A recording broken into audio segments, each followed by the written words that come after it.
आज योगी आदित्यनाथ ने एक बड़ा फैसला किया। अब उत्तर प्रदेश में legal documents, police record, FIR में किसी की जाति नहीं लिखी जाएगी।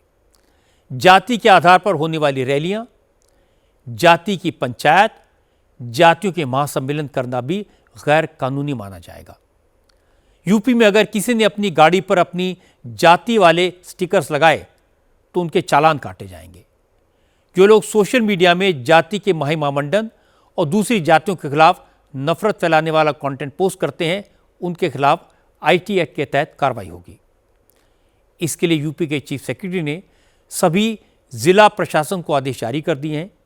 असल में इलाहाबाद हाईकोर्ट ने 19 सितंबर को एक फैसला सुनाया था, जिसमें यूपी सरकार को पुलिस डॉक्यूमेंटेशन प्रोसेस में बदलाव करने का आदेश दिया था। इसमें अपराधियों, गवाहों और मुखबिरों की जाति से जुड़ा कॉलम हटाने के लिए कहा गया था।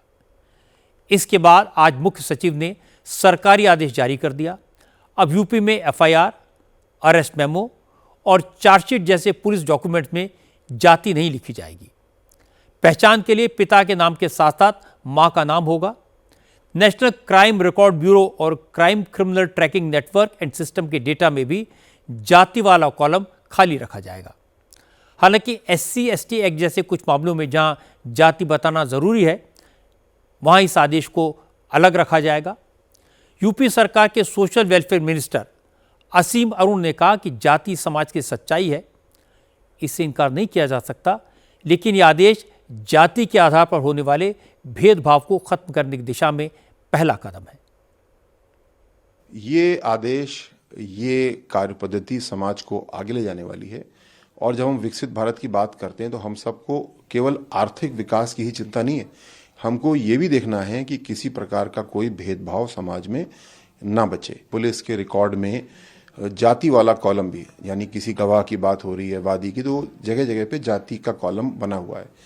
उसकी जरूरत ही नहीं है, उसको होना नहीं चाहिए और ये स्वागत योग्य है कि उसको हटाया जाए। अगर अनुसूचित जाति जनजाति अधिनियम के तहत कोई व्यक्ति पीड़ित है तो उसको प्रताड़ित करने वाला, उसके साथ मारपीट करने वाला व्यक्ति अगर वो उसी की जाति का है तो अलग धारा बनती है, और अगर वो किसी और जाति का है तो अलग धारा बनती है।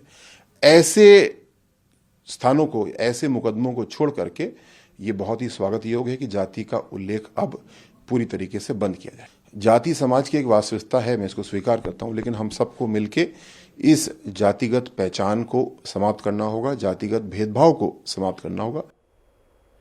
हालांकि अखिलेश यादव को सरकार का फैसला बिल्कुल अच्छा नहीं लगा।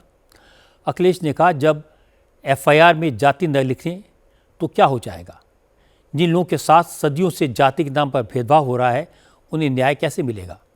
अखिलेश ने पूछा, क्या पिछड़ों का घर धुलवाने वाले, उन पर अपमानजनक कमेंट करने वाले और जाति को आधार बनाकर साजिश रचने वाले भी इस आदेश के दायरे में आएंगे? अखिलेश ने कहा, सिर्फ एक कॉलम हटाने से कुछ नहीं होगा। अगर भेदभाव को खत्म करना है तो लोगों की मानसिकता में बदलाव करना होगा। हालांकि अखिलेश के ट्वीट के बाद समाजवादी पार्टी के विधायक रविदास मेहरोत्रा ने कहा कि वो कोर्ट के फैसले का स्वागत करते हैं। उन्हें उम्मीद है इसके बाद जाति के आधार पर होने वाला भेदभाव खत्म हो पाएगा। जातिगत भेदभाव खत्म करने के लिए हाई कोर्ट ने जो फैसला दिया है उसका हम लोग बहुत स्वागत करते हैं। अब किसी का जातीय आधार पर उत्पीड़न, जुल्म और अन्याय नहीं होगा।